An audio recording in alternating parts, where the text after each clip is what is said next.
नमस्कार दोस्तों, आज हम बात करने वाले हैं हमारे भारत देश के हिंदू धर्म की, जिसे हम सभी लोग बड़े ज़ोर शोर से नारा लगाते हैं कि हमारा हिंदू धर्म, गर्व से कहो हम हिंदू हैं। और हमारे समाज के जो अंधभक्त हैं उन्हें हिंदू राष्ट्र चाहिए, हिंदू राष्ट्र बनाने पर तुले हुए हैं। सबसे ज़्यादा अंधभक्त हमारा ओबीसी समाज है, जिसे शूद्र कहा जाता है। उधर एससी एसटी के लोग जो दलित हैं, ये धर्म कर्म पूजा पाठ में बहुत विश्वास रखते हैं। अब इनको कौन समझाए कि हिंदू धर्म किसे कहा जाता है, हिंदू धर्म का मतलब क्या होता है। आइए हम जानते हैं हिंदू धर्म के बारे में। जिस धर्म में हमें छुआछूत, ऊंच नीच, भेदभाव, जाति पाति, शूद्र और दलित जातियों पर अन्याय, अत्याचार, शोषण किया जाता है, उस धर्म को हिंदू धर्म कहा जाता है। जिस धर्म में वर्ण व्यवस्था एससी एसटी ओबीसी को शूद्र और दलित कहकर अपमान और नीचा दिखाया जाता है, वह हिंदू धर्म है। जिस धर्म में नारियों पर अन्याय, अत्याचार और बलात्कार, शोषण किया जाता है, वह हिंदू धर्म है। जिस धर्म में हमारे ऊपर तरह तरह की प्रथाएं बनाकर, व्यवस्था बनाकर शूद्र और दलित जातियों के ऊपर थोपी गई थी, वह उस धर्म को हिंदू धर्म कहा जाता है। शुक्र मनाओ हमारे महापुरुषों को, जिसने हमें अधिकार दिलाने के लिए अपने प्राणों की बाजी लगाकर हमें अधिकार दिलाया, हमें आज़ादी दिलाई। अन्यथा आज़ादी के पहले 400 साल पहले शूद्र और दलित जो आज ओबीसी एससी एसटी हैं, इनको पढ़ने का अधिकार नहीं था, इन्हें धन संपत्ति रखने का अधिकार नहीं था, अच्छे मकान नहीं बना सकते थे, अच्छे खाना नहीं खा सकते थे, अच्छे कपड़े नहीं पहन सकते थे। इतना ही नहीं, उच्च वर्ग के लोगों के सामने शूद्र समाज के लोग ऊंची आवाज़ में बात नहीं कर सकते थे, क्योंकि हिंदू धर्म में 85% के लोग शूद्र और दलित जातियों में बांटा गया है। हमें अधिकार वंचित रखा गया था। इस बहुजन समाज को 6743 जातियों में बांटकर अलग थलग कर दिया गया था, जिससे हम एक न हो सकें।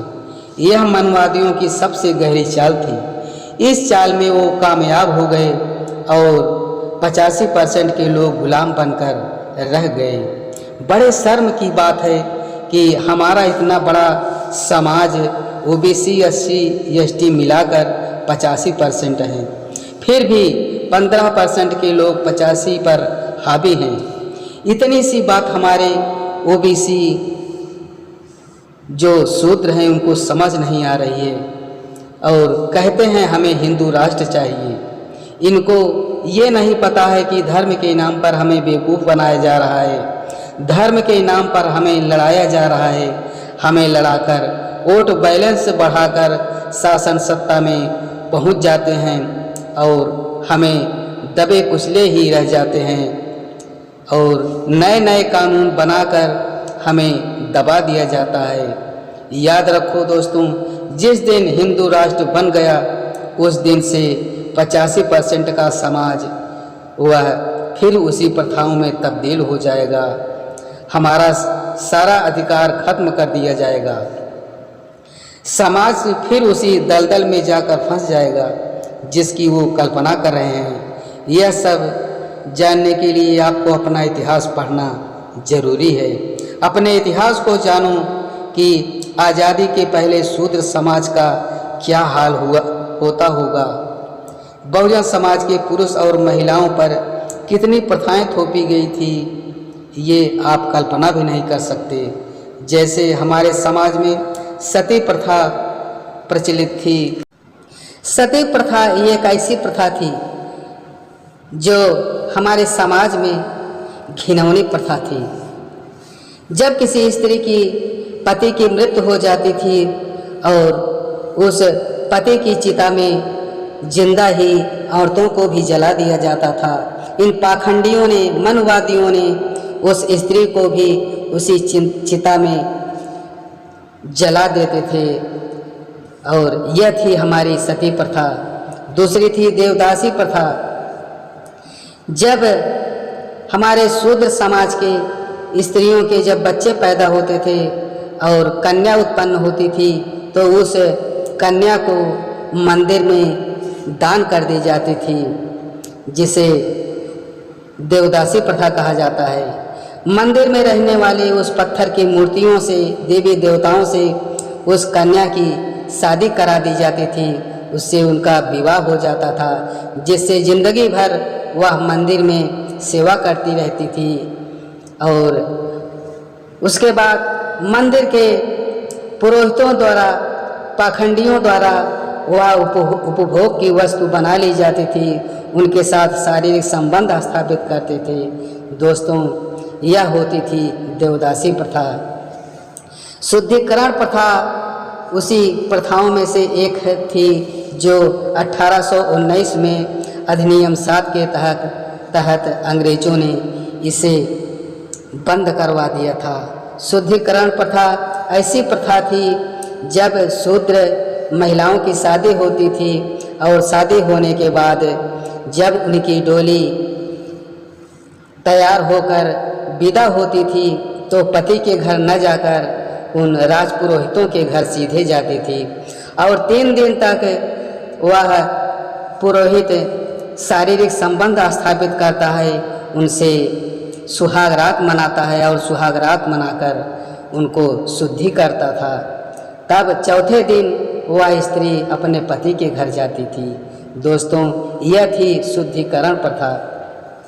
चौथा था नरबलि प्रथा, जिस प्रथा को हमारे समाज में किसी धार्मिक अनुष्ठान में, यज्ञ में, किसी मानव हत्या को नरबलि कहा जाता था। यह 1830 में कानून बनाकर अंग्रेजों ने इसे भी समाप्त कर दिया था। पर्दा प्रथा, यह प्रथा मुगलों के शासनकाल से शुरू होती है, जो 12वीं सदी में से मानी जाती है। मुगल शासकों ने जो उस समय तानाशाही व्यवस्था थी, जिस किसी सुंदर महिला पर उनकी नज़र पड़ जाती थी तो वह उस स्त्री को ज़बरदस्ती अपने सिपाहियों से उठवा ले जाते थे और उनसे शारीरिक संबंध स्थापित करते थे। दोस्तों, यह थी ऐसी हमारी प्रथाएं हमारे समाज में व्यापक थी और वही व्यवस्था पेशवाओं के शासनकाल में हुआ जो इसकी नींव और भी मजबूत हो जाती थी। और उसी प्रथाओं में से एक स्तन टैक्स, जिसे हम ब्रेस्ट टैक्स कहा जाता है, यह केरल में सर्वप्रथम लागू हुई थी, जो वहाँ का राजा मार्तंड वर्मा था।